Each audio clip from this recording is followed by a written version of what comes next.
Hey, this is Marcy Evans, your broker. I am here to give you a tip for this week. The first tip.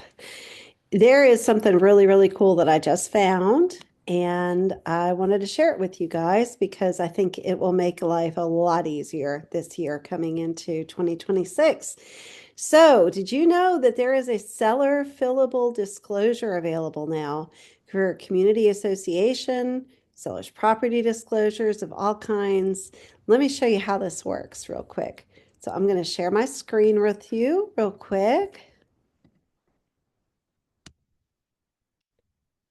And we're going to go into Georgia MLS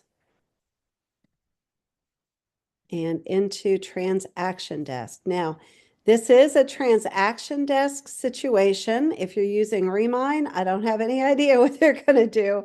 But in transaction desk, this is now a thing. So once you log into transaction desk, you're going to see I have this test sale. So under transactions, when you add forms, and you add forms from the GAR forms, you can scroll down and look at that.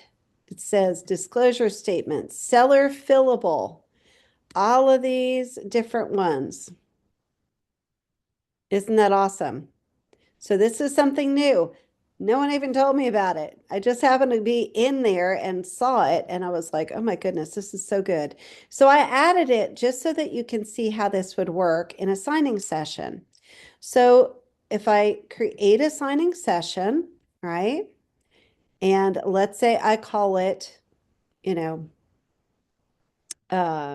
seller's disclosure or seller's broker's notice to seller of seller's obligation or whatever. And I need a community association disclosure. Do you see all that yellow stuff? Isn't that cool? Well, that's because I only am the only person to sign on this. But if we set up order where I'm not the only person that could fill this out, you can have your people fill it out. Isn't that cool?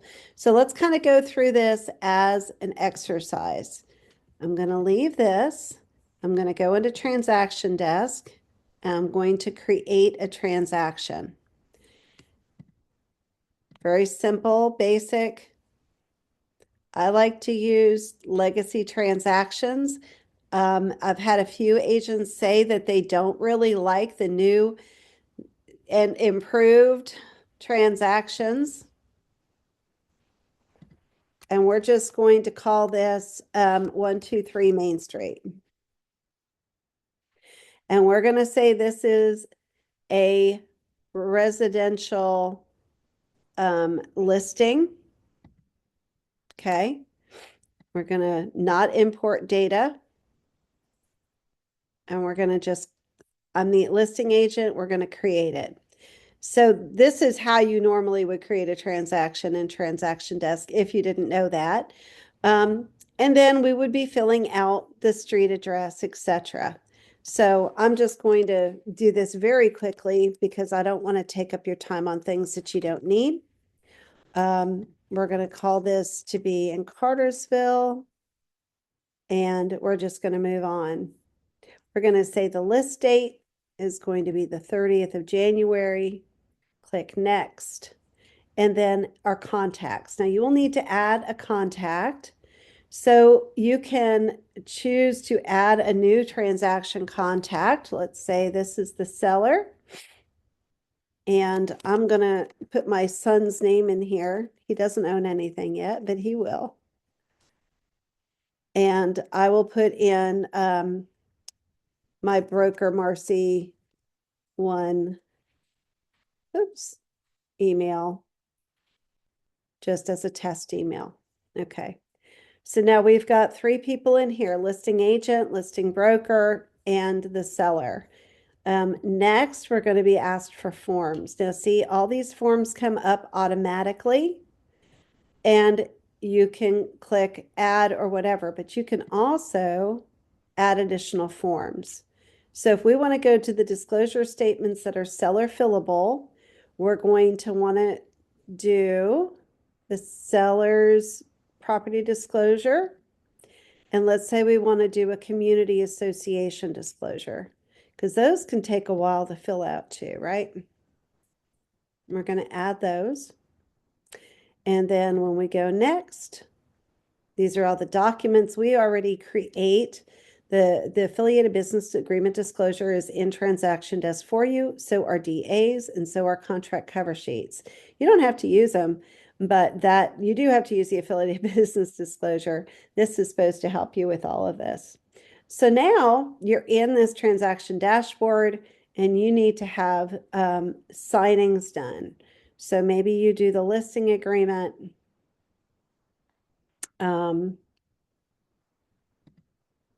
And you go in here and create it. Bartow, I'm just making things up just so that I have something in here. This is obviously not real. Send to Authentisign up here with the pen. So whatever item that you're in, when you fill it out, you can always add more documents later, but you're going to need obviously the seller to sign the listing agreement, right? Then over here on the right-hand side, you see where it says signers, docs, tools, and layouts. We're going to add the signers from the transaction as Marcy and Donovan.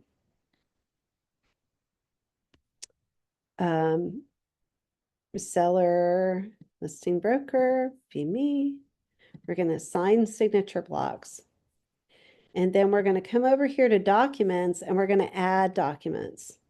We can add them from my transaction. We can upload or import them or take them from my files. Right here, what we're going to want to add is not the seller's property disclosure exhibit 2026. We want the one that's fillable. So we go down here to seller fillable. And we want the community association disclosure and the affiliated business disclosure. Okay, so all three of these are added.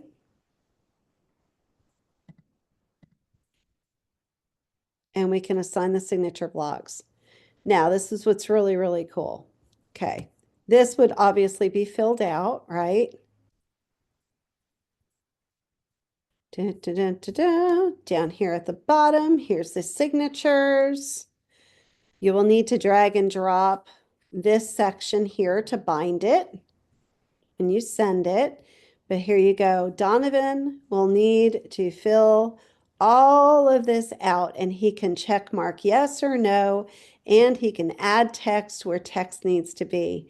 This is such a time changer for me because before you could do this only by sharing access to your file, right? You could do that. You could ask them to fill it in, and then you had to keep checking to see if they got it done, or maybe you'd get an email or a text that they were done with it, and then you'd have to send it to them to sign. Now it's they fill it all out and sign it as a seller fillable. Isn't that an awesome tip? So hopefully that saves you a lot of time. I'm going to stop the share right now, and I really appreciate, you looking at this tip, and I hope it helps you with your business. Have a great day.